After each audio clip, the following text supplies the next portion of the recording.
Hello students, how are you? Hope this video will find you healthy and prosperous. This is Samreen Hashmi and the topic which we are going to discuss today is the cell cycle. Basically, we are going to start a new chapter that is about the cell and its division or cell cycle. In this lecture, we will discuss about the definition of cell cycle, its different stages and significance of cell cycle. So without wasting our time, we'll go for the definition. Basically cell cycle है क्या? Cell cycle जो है sequence है तमाम events का जो कि एक सेल अंडरगो करता है या एक सेल में कैरी आउट की जाती हैं जब वो बनता है या जब वो बोर्न होता है, तो वहाँ तब से लेकर तब तक जब तक कि वो खुद डिवाइड होके टू डॉटर सेल्स नहीं बना देता। बेसिकली ये इस सारे इवेंट को सेल साइकिल बोलते हैं। ये मैंने ड्रॉ किया। एक सेल है, उसमें चेंजेस अंडरगो उसने किए, वो डिवाइड हुआ फाइनली, और डिवाइड होके उसने अपने ही जैसे ये बहुत इंपॉर्टेंट पॉइंट है, अपने ही जैसे दो डॉटर सेल्स बनाते हैं, उसको हम डॉटर सेल बोलते हैं। अपने ही जैसे जो है वो डॉटर सेल्स बनाता है। This cycle is known as cell cycle. और बेसिकली क्यों ये सेल साइकिल क्यों कैरी आउट किया जाता है, सेल साइकिल क्यों होता है, हमने सेल थ्योरी पढ़ी थी, आपको रिकॉल करनी पड़ेगी। और उसका एक पोस्टुलेट हमने ये पढ़ा था कि तमाम सेल्स जो हैं वो अपने ही जैसे जो प्री एग्जिस्टिंग सेल्स हैं उससे बनते हैं थ्रू सेल डिवीजन। ये पोस्टुलेट मैंने उस वक्त डिस्कस किया था आपके साथ। तो एक तो ये कि ये अपने ही जैसे जो सेल्स बनाते हैं थ्रू सेल डिवीजन। दूसरा, तमाम ऑर्गेनिजम्स में ये एबिलिटी होती है, ये that is the basic characteristic of all the organism that they reproduce. अगर किसी भी स्पीशीज़ का, किसी भी इंडिविजुअल का सर्वाइवल इसी एक पॉइंट पे डिपेंड करता है। बाकी भी फैक्टर्स हैं नो डाउट, बट ये फैक्टर बहुत इंपॉर्टेंट है कि वो रिप्रोड्यूस कैसे कर सकता है या रिप्रोड्यूस करता है। अगर वो रिप्रोड्यूस नहीं करता, डेफिनेटली उसका जो सर्वाइवल है, अगर एक इंडिविजुअल की बात करेंगे तो शायद वो जो थोड़ा स्पेयर हो जाए, लेकिन अगर हम एक स्पीशीज़ की बात करेंगे तमाम इंडिविजुअल्स उसके अगर रिप्रोड्यूस करने ही छोड़ दें तो डेफिनेट सी बात है उस स्पीशीज़ जो है वो एक्सटिंक्ट हो जाएगी, ख़त्म हो जाएगी, उसका जो सर्वाइवल है वो ख़तरे में होगा। तो सेम जब रिप्रोडक्शन जो है वो एक बेसिक करेक्टरिस्टिक है किसी भी इंडिविजुअल का, और definitely individuals are made of cells, trillions of cells हैं एक ह्यूमन बॉडी के अंदर। तो जब हम सेलुलर लेवल पे बात करते हैं तो डेफिनेट सी बात है ये रिप्रोडक्शन सेलुलर लेवल पे भी कैरी आउट की जा रही होती है। कैसे?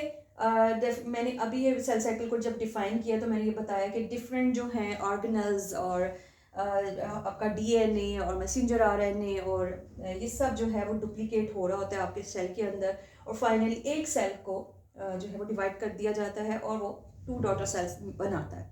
तो बेसिकली ये भी एक जो है वो टाइप है रिप्रोडक्शन की कि एक जो सेल है उसको हम पेरेंटल सेल बोलते हैं, उससे टू डॉटर सेल्स बन रहे हैं। तो सेल साइकिल बेसिकली जो है उसका एक इम्पोर्टेंट पार्ट है सेल डिवीजन, और सेल डिवीजन वही है कि सेल डिवाइड होके दो सेल्स में बना देता है। अब सेल साइकिल को हम टू फेजेस में डिवाइड करते हैं। एक होती है इंटरफेस। ये सारी जो है ये मैंने इंटरफेस ड्रॉ की है। ये भी मैं जब आपको इसको डिस्क्राइब करूँगी तो आपको ये क्लियर हो जाएगा।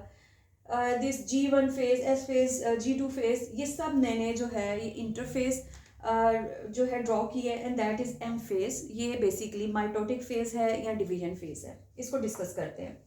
अब मैंने अभी बात की है कि सेल साइकिल को आप डिवाइड कर सकते हैं टू कैटेगरीज में, टू फेजेस में। The first phase is interface, and the most important for the students is कि स्टूडेंट्स को ये पता होना चाहिए।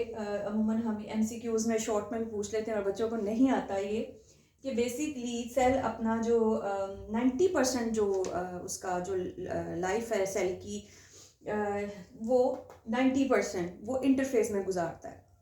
जितना भी सेल के पास टाइम होता है मेनली जो उसकी जो 90% है वो इंटरफेज में गुजरती है, और बाकी जो M फेज़ है या माइटोटिक फेज़ है वो थोड़ी रैपिड फेज़ होती है, और उसमें जल्दी से सेल डिवाइड करता है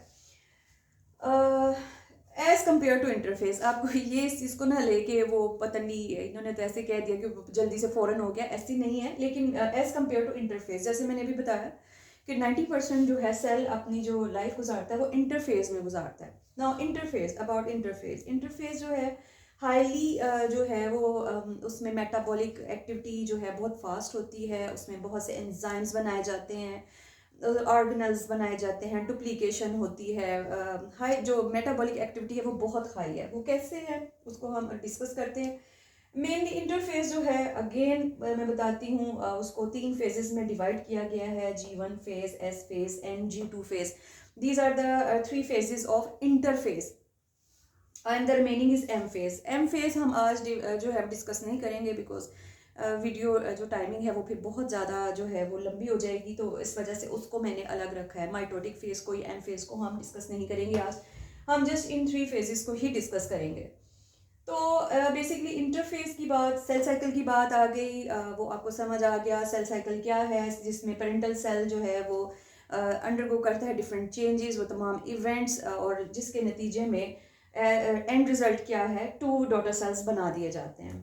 this is called as cell cycle. Now there are 2 phases of cell cycle, interphase and M phase or mitotic phase. Mitotic phase I'm not going to discuss it, I'm just discussing the interphase. Interphase again is divided into 3 phases, G1 phase, S phase and G2 phase.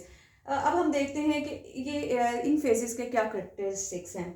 अब सबसे पहले अगर हम देखते हैं ये cell born हुआ, ठीक है, सेल बोर्न हुआ, अब वो एंटर हो गया इंटरफेस में। जैसे ही सेल बनता है, प्रोड्यूस होता है, तो वो जो है वो इंटरफेस में एंटर हो जाता है।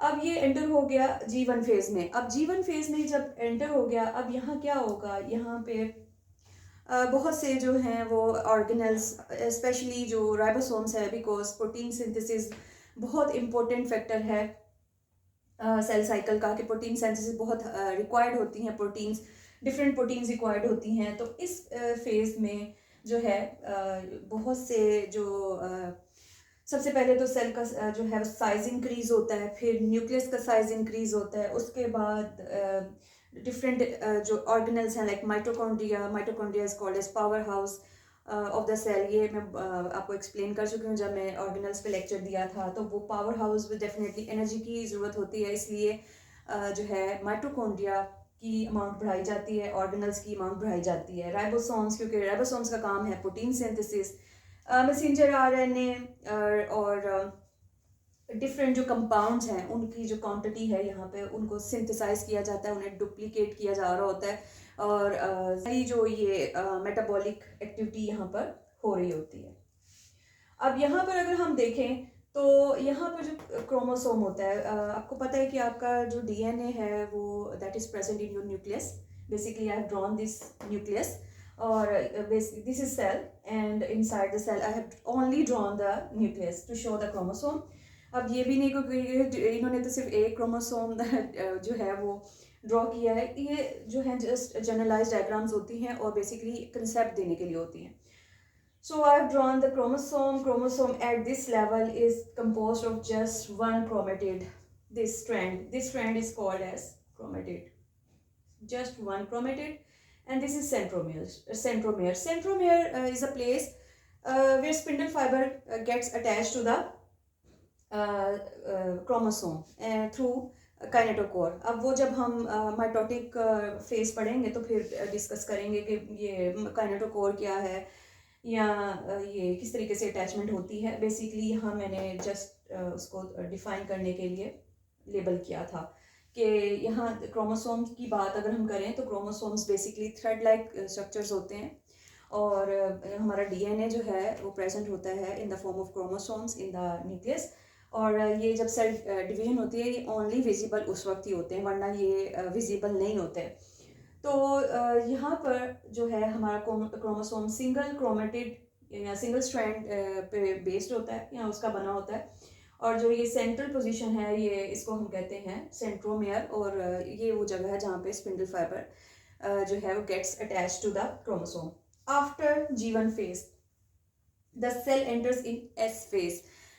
S phase is characterized by the duplication of chromosomes. बहुत से changes हो रहे होते हैं, but the most important characteristics is the duplication of DNA, and at the end of this stage each chromosome is composed of 2 chromatids like this. इसकी जो है वो रिसर्चेस कहती हैं that it occurs in prophase like duplication of centriole, but certain studies show that duplication occurs here, duplication of centrioles. I'm talking about the centrosome. Okay, at this stage S phase पे या इसके and पे जो है, चूँकि duplication of DNA हो चुकी होती है, तो तमाम जो क्रोमोसोम्स हैं वो हर क्रोमोसोम उसके यहाँ पर सिंगल था और यहाँ पे जो है वो टू क्रोमेटिड्स हो गए, उसके 2 स्ट्रैंड हो गए, डुप्लीकेशन हो गई है।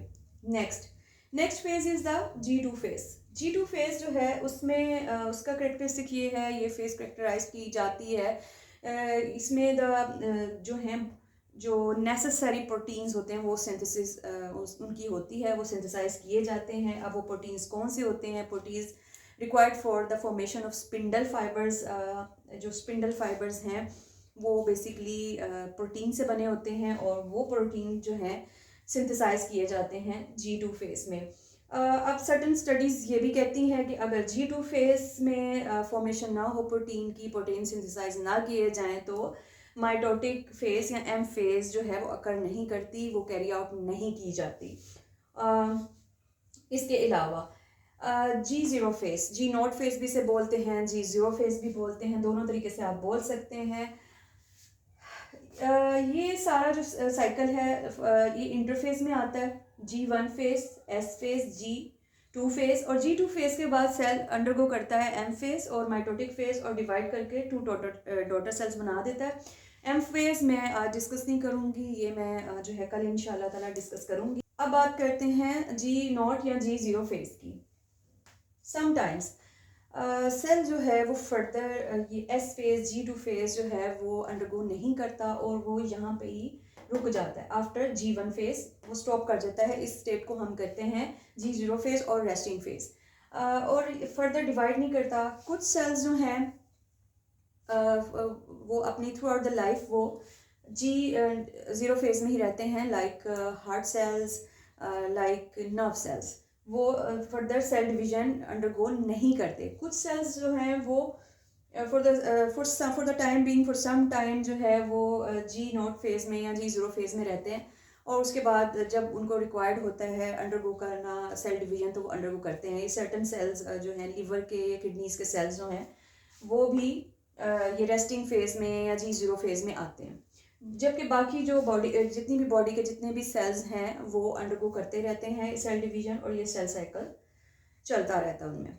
So these were certain important points about the cell cycle and the first phase, which is interphase of the cell cycle, I have discussed. So hope video will be informative for you. If you have any question or ambiguity, write in comment. Please like and subscribe the video. Thank you so much.